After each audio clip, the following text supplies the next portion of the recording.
Assalamualaikum, I'm Dr. Zarba Khan. Basically, I'm a physiotherapist and cupping practitioner.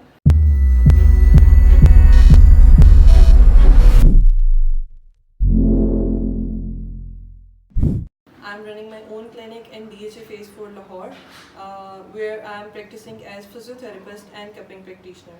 अब मैं आपको सबसे पहले ये बताऊं कि फिजियोथेरेपी के डोमेन में क्या क्या आता है। फिजियोथेरेपिस्ट के पास किसी भी सॉर्ट ऑफ पेन में पेशेंट आ सकता है और वो उसको ट्रीट कर सकता है 100%, ठीक है। सेकेंडली, कोई भी मसल इशू, कोई भी इंजरी, मस्कुलर इंजरी, कोई भी स्पोर्ट्स इंजरी, किसी भी किस्म की इंजरी, वो पेशेंट जो है वो फिजियोथेरेपिस्ट के पास आ सकता है। सेकेंड डोमेन है हमारी यहाँ पे मेजरली कपिंग, ठीक है।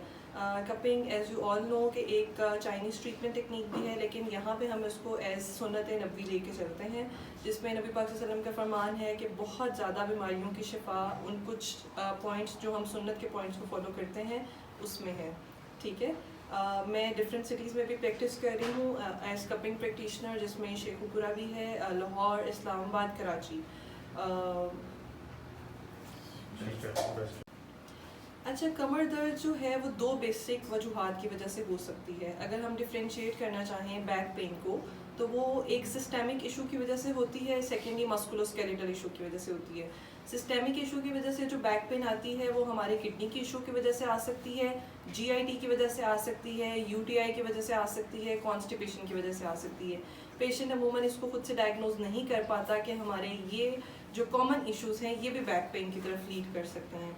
सेकेंड, जो बैक पेन का मेजर जो कंसर्न है वो आता है हमारा मस्कुलोस्केलेटल इशू, ठीक है, जिसमें एक पेन होती है न्यूरोपैथिक पेन, सेकेंड पेन होती है नॉन न्यूरोपैथिक पेन।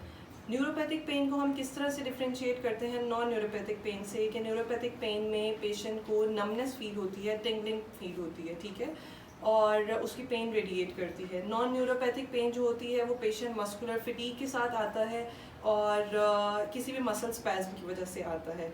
तो ये दो मेजर वेज हैं हमारे पेन के डिफ्रेंशिएट करने के लिए। अच्छा, कमर दर्द ख़त्म करने के डिफरेंट तरीके हो सकते हैं, लेकिन वो फर्स्टली हमारे पेशेंट असेसमेंट में वेरी करता है। पेशेंट की जब तक असेसमेंट नहीं करेंगे तब तक कोई भी डॉक्टर डायग्नोज नहीं कर सकता कि इसको हम ख़त्म करने के लिए क्या, लाइक कुछ पेशेंट्स कहते हैं कि हमें होम प्लान पहले से रिकमेंड कर दें।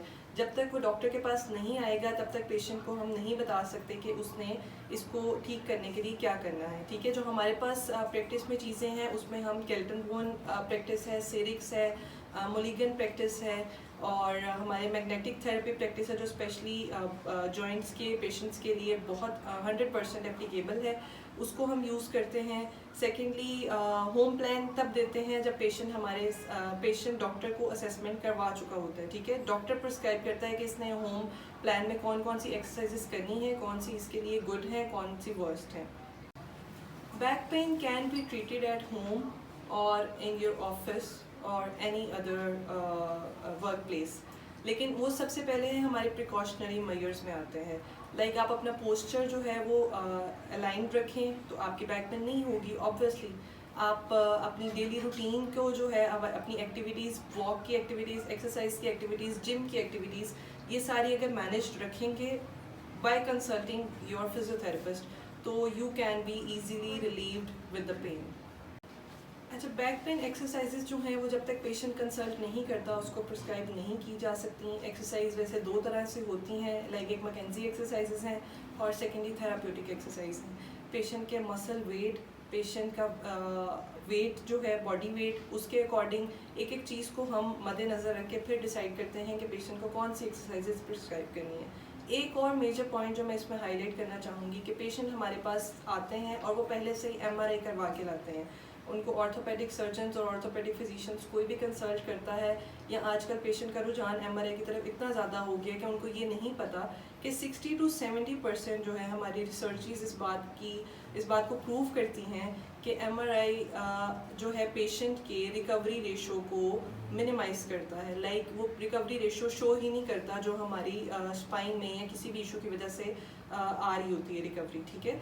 तो कभी भी without any prescription, without doctor के प्रिस्क्राइब किए आप MRI की तरफ खुद से ना जाएं। हमारा पॉइंट ऑफ प्रैक्टिस इसीलिए डिफरेंट है कि हम ये चाहते हैं कि पेशेंट फर्स्ट एंड पे अपने डॉक्टर से कंसल्ट करे, ठीक है। पेशेंट सबसे पहले अगर उसको for example back pain start हुई है तो do consult a physiotherapist which is nearby you और which is good for you. और इसके अलावा सेकेंड ओपिनियन कोई है ही नहीं मेरी। Thank you so much.